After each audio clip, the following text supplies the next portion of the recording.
Welcome back. In this lecture, we will discuss parametric versus non-parametric approaches to machine learning. And so by the end of this particular lecture, you should be able to compare methods that fall in one of these two categories. So again, a little bit of a review, harken back to the high school days for some of you.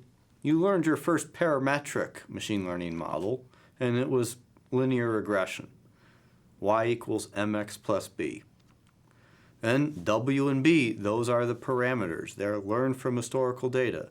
Whether you do it in Excel for a high school physics lab or you're running gradient descent over a whole bunch of data, you're learning these weights. And they are what are called the parameters. And again, no matter how much historical data you have, for this particular model, you're always going to have two parameters. Now, of course, if you have more features, you have much more parameters. And so, because of this, this is very attractive. You have this compact model. Fixed number of parameters is quite useful.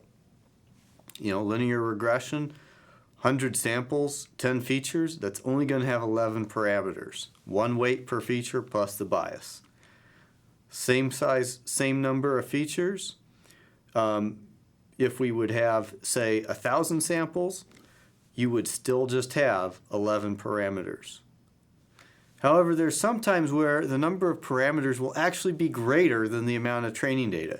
And this seems counterintuitive because, you know, in general, we think of solving systems of equations where the number of unknowns is smaller than the number of equations that we're dealing with.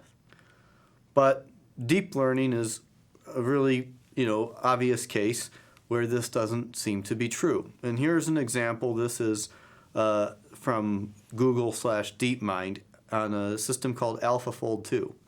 Now, AlphaFold 2 and its predecessor, AlphaFold, were very significant accomplishments.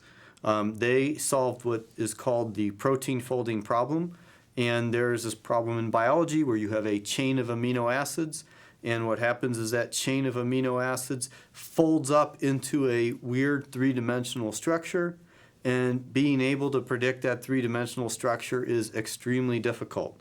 But AlphaFold and AlphaFold 2 were able to solve it in a wide variety of cases. And so the way they did this is they used deep neural networks. For the first version of AlphaFold, they trained the model with 29,000 proteins. Yet it had 21 million parameters. So the model has many more parameters by several orders of magnitude than the amount of training data. And this is not uncommon. It doesn't make it wrong or anything like that.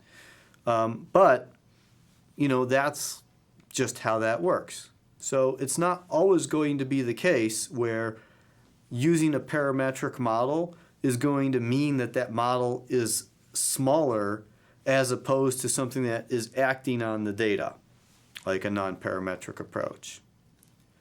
So let's talk about non-parametric models. They work on the historical data directly. So rather than taking that data and creating a model, they do things with that data like make measurements on the data, relative positions of the different samples in the feature space, and so on. And so the model complexity for inference is going to be in terms of the amount of the historical data. So unlike a parametric approach where once you have that model trained, that historical data, that can just be archived somewhere. Well, with a non-parametric model, you need that historical data each and every time that you make a new inference about some new piece of data. So what's interesting about the whole non-parametric approach is there's actually some really interesting similarities between how human beings reflect on old memories and how a non-parametric model works. When you see someone you haven't seen in a while, we use that term, I need to search my memory for that face. And you're kind of going through this historical data that's in your brain. And this has been replicated in what are called cognitive architectures. And many of the cognitive architectures are indeed non-parametric approaches. One such is called ACT-R, which is something that we've conducted research on here at Arizona State. And in this case, we used an ACT-R cognitive model to predict what a piece of malicious software would be used for. And we compared this to, at the time, a lot of the standard parametric approaches, such as logistic regression, SVM, and random forest. And you see from the chart, precision and recall and F1 score were all much higher with the ACT-R cognitive model. The family prediction, I'll touch on that in a moment, but the other three were for predicting what the malware actually did. So it outperformed all of those. And why do we think it did that? Well, the ACT-R model was able to identify what malware family a piece of malicious software belonged to better than the rest.